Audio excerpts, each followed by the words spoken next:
Can we talk about one of my biggest pet peeves on the pitch during a game that might actually change in a positive way? And I think it's maybe one of yours as well. A lot of people I talk to have a problem with this. And that, of course, is whether it is corner kicks, goal kicks, especially throw ins, though, is the amount of time wasting, the ridiculous amount of time that officials allow players to make throw-ins, right? They take a step up and they bring the ball over the head and they start to throw and then they don't and they reset and they start again and then they don't and they move their feet a little far forward and then they move it backwards and it's all about wasting time. And to be clear, it's so ingrained because there's never been a clock on it that it's not just about at the end of games, although it's obviously more, well, obvious.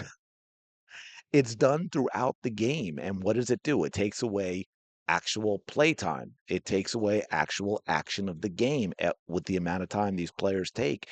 It's gotten so bad that IFAB, which is football's, soccer's lawmakers, rule makers, and it's so bizarre because I just did a video on the whole offside thing, and we talk about how this is one of the sports where there's so few changes in rules compared to other sports. They're much more focused on the tradition of the game and keeping everything the same, but it's gotten so bad that they are talking about, I think this week actually, where they're going to be more specific and discuss deliberate time wasting. Now, deliberate means maybe they're not gonna crack down on it if it happens early in the game. But, an example in baseball, right? I mean, baseball, how long has baseball been around? And they just finally went to a pitch clock. Although, I mean, it seems overall it's done well, but I think a lot of that is on the batters too, and the amount of times umpires let them step out, but that's a completely different discussion. But real quick, anyway, if you're enjoying the content, please like, comment, subscribe. I have made it a goal now to finally be consistent with this channel. My goal is to get to 1,000 subscribers before the World Cup, so we shall see. Anyway, there was a rule change last year, right? A radical change, I think, where you award, I think it was a right, a corner kick to the attacking team if the goalkeeper holds the ball for more than 8 seconds, which is kind of wild. There some of the things discussed in this include also that awarding a corner if that delay relates to a goal kick or handing the throw into the opposition, which makes sense, which is basically like a foul throw. So it's basically kind of the same thing. You're going to waste time on a throw in. We're going to give the throw in to the other team. And then they're also, I don't know if this is actually up to where they're going to do anything now, but they're going to talk about linking, the whole injury stoppage thing too. We all know when a team's winning, all of a sudden everybody's got cramps. They all get injuries all the time. They roll around on the pitch forever. We all know how that goes. It's not just about trying to draw cards. It's our cards and calls. It's about at the end of the game just wasting time.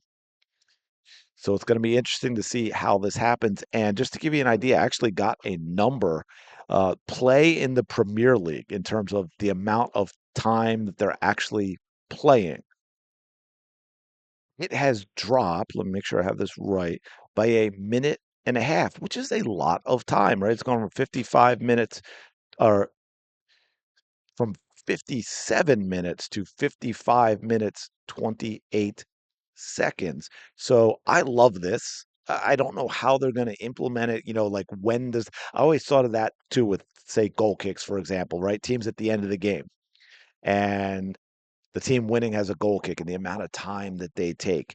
If we were to say put a clock on it and maybe it's the official, right? We don't see something up on the scoreboard like they do with Major League Baseball and the pitch count. Maybe it's the fourth official. Although I would think the players should have to see it, but I don't know, it might get complicated. When does it start though, right? When does it start? Like throw-ins, for example. If you're talking about wasting time at the end of a game, a lot of that time is also on the, let's say, lackadaisical walk to get the ball before the person even has the ball for the throw-in. So if you wait to start, this clock when the player has the ball, there's going to be a lot of time wasting before. So obviously, there's a lot of things that have to be experimental with and worked out for this to happen. But it's interesting. I get so sick and tired and frustrated with with delaying game tactics and wasting time tactics. And They didn't mention it, but the other one I would love to see, speaking of throw-ins, that drives me absolutely crazy is how much distance officials at the pro level allow players to get on throw-ins. Look, I get a few steps here or there but that is something I would love to see him crack down on. Just to give you a great example of the type of stuff that I'm talking about, how egregious it can be. I saw a ball go out and it was rolling slowly. Okay, so it hit the corner flag and it only went like another foot, but it went out of bounds and it went out of bounds on the sideline. So it was a throw, and it was a throw for the the defending team in that area. They were in their defending third. So they're basically throwing it from their end line. By the time the player actually threw the ball in, he was parallel with the top of the goal box. So he had picked up 18 yards. Okay. I mean, it was clear as day. You could see it. We know where the ball went out. It hit the flag and it stopped, but it rolled over the line. He threw it. He was parallel. He was top of the box extended. So he had picked up 18 yards and made the throw, and the official let him make that throw. So I would like to see that crackdown on as well. But let me know what you think about all this time wasting stuff. If it's going, because obviously the other thing is if they were just true about the stoppage time, you wouldn't have to have this, right? Like if you translated it where the actual amount of time wasted was still played with stoppage time, we wouldn't have to have these, but obviously that doesn't happen. The games would be, stoppage times would start becoming 12, 15, 18, 20 minutes all the time. So anyway, let me know your thoughts in the comments below.